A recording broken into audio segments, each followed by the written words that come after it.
नमस्कार दोस्तों, आज फिर आपका स्वागत है क्राउन इमिग्रेशन के यूट्यूब चैनल पर। तो आज की 4 सक्सेस स्टोरी हैं हमारी।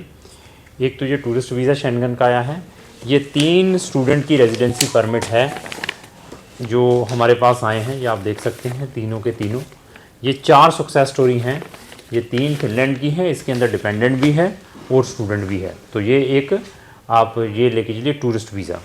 डिफरेंट टाइप की प्रोफाइलें थी इनकी। जो स्टोरीज़ हैं, कैसा कैसा रहा इनका एक्सपीरियंस क्राउन इमिग्रेशन के साथ, वो 1 बाय 1 मैं आने वाली वीडियोस में डालूंगा।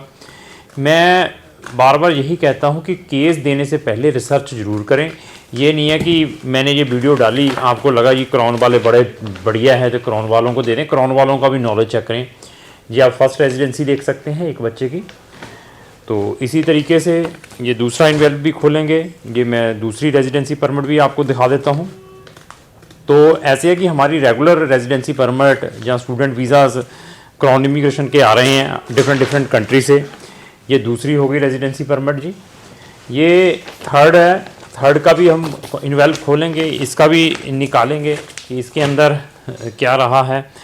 आपका कितना भी डिफ़िकल्ट केस है, नंबर ऑफ़ टाइम रिफ्यूज्ड है, आपके अंदर पेशेंस है, तो आप जिस कंट्री से रिफ्यूज़ड हुए हैं उससे बेटर कंट्री में जा सकते हैं। मैं आपको फिर बता दूं, क्योंकि हमारे अंदर पेशेंस नहीं है, हम हैं इम्पेशेंस के कारण आप लोगों को मार्केट के अंदर लूटा जाता है। ये थर्ड हो गई। ये 3 रेजिडेंसी परमिट अभी आप देख सकते हैं स्टूडेंट के।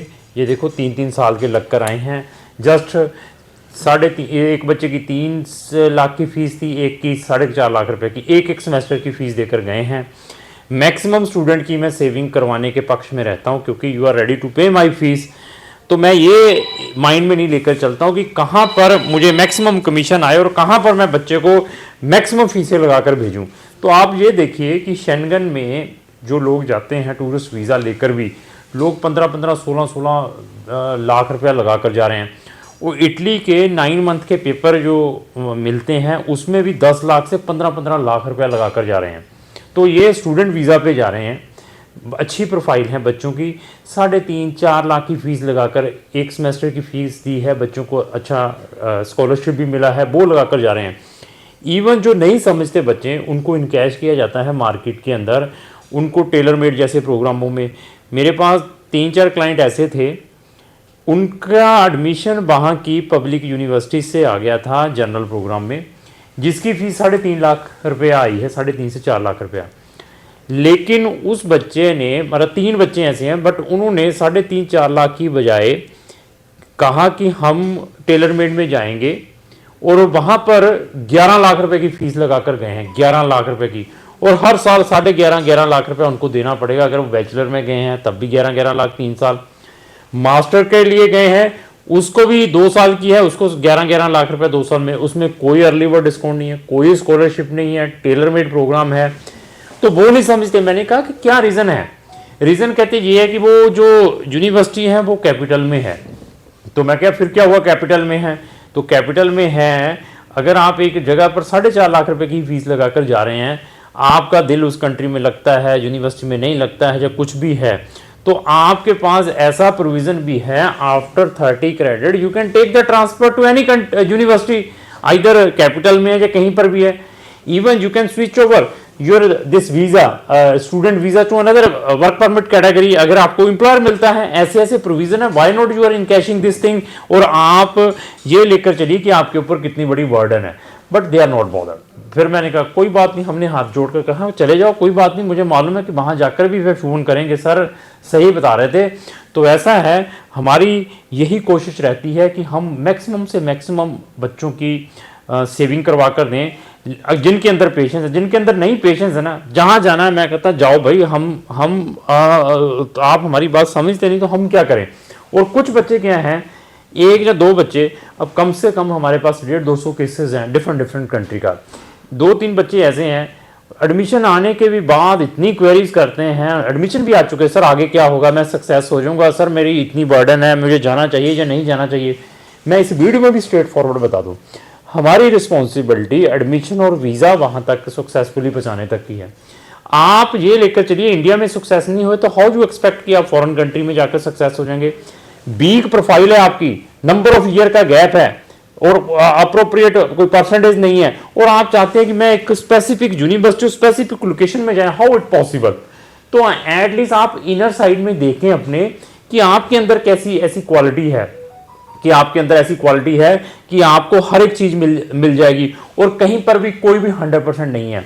फॉरेन जाने से पहले अपने माइंड में लेकर चलें, फॉरेन की लाइफ इंडिया से 100 टाइम टफ है, it is not so easy. वो कंसेप्ट नहीं है कि वहां जाते ही आपको सारा कुछ मिलेगा, सारा का सारा एक्सपेंसेस आपको अपने वेयर करने पड़ेंगे। जहां तो घर वाले हैं, आपको पकी पकाई मिल रही है, कपड़े धोए धुलाए मिल रहे हैं, सारा कुछ घर वाले पॉकेट मनी भी दे रहे हैं, घर में कुछ नहीं, वहां पर कोई कुछ नहीं करेगा, प्रैक्टिकली बनना पड़ेगा।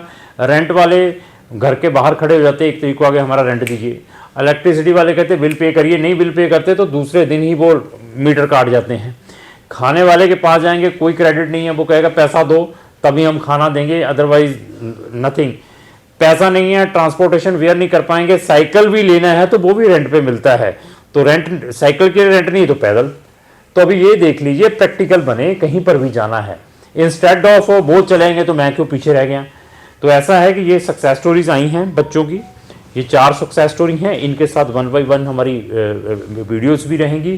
तो अप्रोक्स हमारे जैन फेब के इनटेक में 25 से 30 स्टूडेंट और फैमिलीज जा रही हैं, और आई थिंक सो जो हमारा अगस्त का इनटेक है, अगस्त के इनटेक में नंबर ऑफ स्टूडेंट्स हमारे जा रहे हैं फिनलैंड या अनदर कंट्रीज़ में।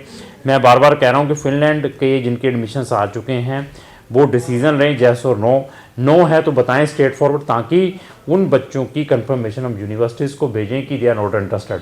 जिन्होंने जाना है they will transfer the fees and apply the residency permit as early as possible. Reason क्या है, जितना इसको डिले करेंगे उतनी ही आपको प्रॉब्लम आएगी रेजिडेंसी अप्लाई करने में, क्योंकि after that there is a lot of problem for taking the biometric appointment with the embassy. तो मैं फिर बता दूं, जो सीरियस है टेक द डिसीजन। अगर आपका किसी भी टाइप का केस है, नंबर ऑफ ईयर का गैप है, प्रोफाइल अच्छी है, आईएलटीएस किया है या नहीं किया है, आप हमसे अपनी प्रोफाइल असेसमेंट जरूर कराएं। उसके बाद मैं आपको बताऊंगा कि हम आपके लिए बेटर से बेटर क्या कर सकते हैं। किसी भी कंट्री में जाने से पहले हमारी हर एक कंट्री से रिलेटेड प्ले लिस्टें बनी हुई हैं, उनको ज़रूर वॉच करें, तो उसके बाद डिसीजन लें कि अब फर्दर आपने क्या करना है। तो लास्ट रिक्वेस्ट यही है कि अगर आपको जो मेरी वीडियो अच्छी लगी इसको लाइक एंड शेयर करना ना भूलें। Thank you.